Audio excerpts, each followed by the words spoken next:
भक्ति योग के शांत परिदृश्य से उभरते हुए हृदय प्रेम और भक्ति के सार से ओतप्रोत थे। लौगी ज्ञान के साधक ने एक अद्वितीय अन्वेषण का सुझाव दिया जो हमें विश्व मंच के कामकाज की एक झलक देने वाला था। आइए शासन के हृदय को देखें, उन्होंने कहा। प्रधानमंत्री का मंत्रिमंडल जहां वैश्विक महत्व के निर्णय लिए जाते हैं। उनके शब्दों में एक गहराई थी जो हमें इस यात्रा के लिए प्रेरित कर रही थी। एक मानसिक आदेश के साथ मैंने एक पोर्टल खोला जो हमें प्रधानमंत्री नरेंद्र मोदी के मंत्रिमंडल में ले गया। वहां हलचल भरी गतिविधियों, आवाजों और केंद्रित ऊर्जा की एक सिम्फनी के बीच हम अदृश्य और अनसुने दिव्य पर्यवेक्षकों के रूप में प्रकट हुए। मंत्रिमंडल महाकुंभ के लिए वैश्विक गणमान्य व्यक्तियों के आगमन का समन्वय करने में गहराई से लगा हुआ था, जो 144 वर्षों के बाद होने वाली एक स्मारकीय घटना थी। संस्कृतियों और विश्वासों का अभिसरण, सावधानी पूर्वक व्यवस्थाओं की योजना, सामान्य आबादी के अनुभव को बाधित किए बिना इन सम्मानित मेहमानों का निर्बाध एकीकरण सुनिश्चित करने के लिए प्रोटोकॉल और पहुंच का एक नाजुक संतुलन। चर्चाएं रसद, सुरक्षा, सांस्कृतिक प्रोटोकॉल और राजनयिक बारीकियों पर केंद्रित थीं। सभी का उद्देश्य दुनिया के लिए भारत की एक सामंजस्यपूर्ण, स्वागत करने वाली और सम्मानजनक छवि प्रस्तुत करना था। हम संचालन के पैमाने, विस्तार के लिए समर्पण, सावधानी पूर्वक योजना और इस जीवन में एक बार होने वाली घटना को एक शानदार सफलता बनाने के लिए अटूट प्रतिबद्धता से चकित थे।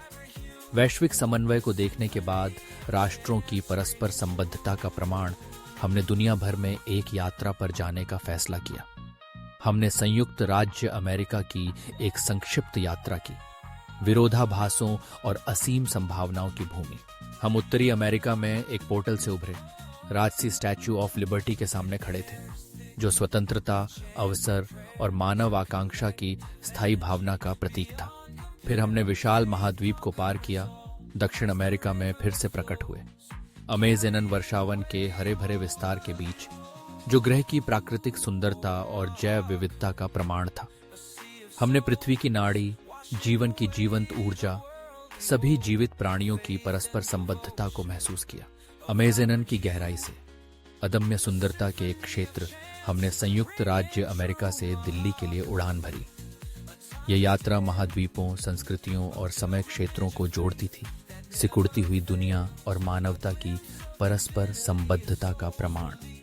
दिल्ली में भारत के हृदय से हम शिव गंगा एक्सप्रेस ट्रेन में सवार हुए, जो महाकुंभ की यात्रा करने वाले तीर्थ यात्रियों से भरी थी। यह कटच ट्रेन भारतीय समाज का एक जीवंत सूक्ष्म जगत थी। ट्रेन की यात्रा विश्वास, भक्ति और मानव संबंध की एक जीवंत टेपेस्ट्री थी। हवा हर हर महादेव और हर हर गंगे के मंत्रों से भरी हुई थी। तीर्थ यात्रियों की आवाजें आध्यात्मिक उत्साह की गहरी भावना के साथ गूंज रही थीं। हम एक इस्कॉन मंदिर समूह से मिले, जिनके चेहरे भक्ति से चमक रहे थे। उनकी आंखें आध्यात्मिक समझ के प्रकाश से भरी हुई थीं, जो भगवद गीता के 13वें अध्याय क्षेत्र क्षेत्रज्ञ विभाग योग को पढ़ने में तल्लीन थे। उनके समर्पण और गीता की शिक्षाओं पर उनके अटूट ध्यान को देखकर मैंने उनके पास जाकर एक निमंत्रण दिया। नमस्ते प्रतिष्ठित भक्तों, मैंने कहा, हम गीता के माध्यम से एक यात्रा पर हैं। भगवान कृष्ण की गहरी शिक्षाओं की खोज कर रहे हैं। हमने 13वें अध्याय के साथ आपकी गहरी व्यस्तता देखी और एक निमंत्रण देने के लिए बाध्य महसूस किया। हमने एक पोर्टल तंत्र विकसित किया है जो गीता के ज्ञान के एक अद्वितीय अनुभव की अनुमति देता है।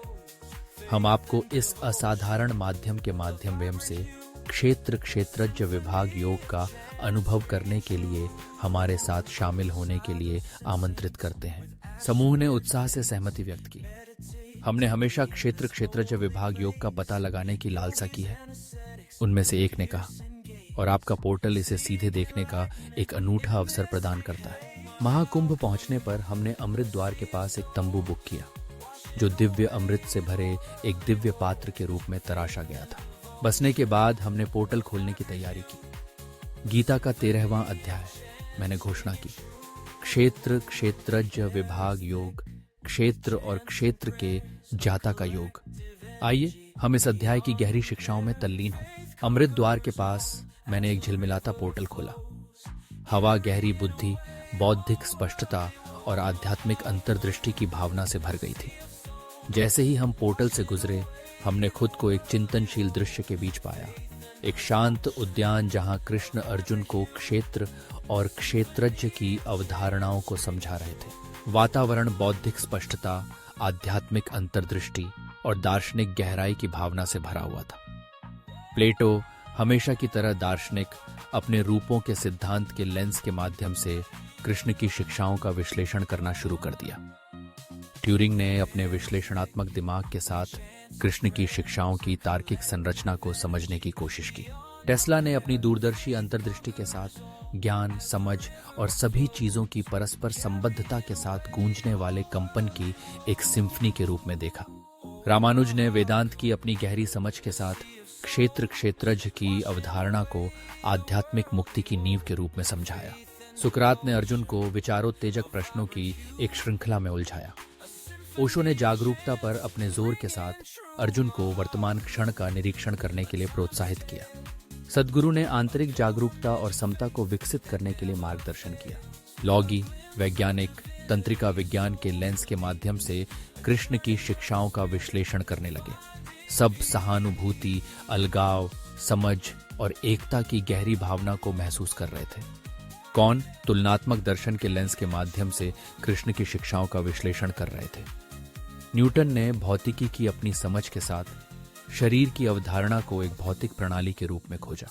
आइंस्टीन ने चेतना की अवधारणा को ऊर्जा के एक क्षेत्र के रूप में खोजा। अमृत द्वार सामने आने वाले रहस्योद्घाटन के मूक गवाह के रूप में खड़ा था, जो आत्म अनुभूति का मार्ग, अस्तित्व की अंतिम समझ की याद दिलाता था। जैसे ही शिक्षाएं जारी रहीं, हम क्षेत्र क्षेत्रज्ञ विभाग योग के रहस्यों में गहराई से खींचे गए।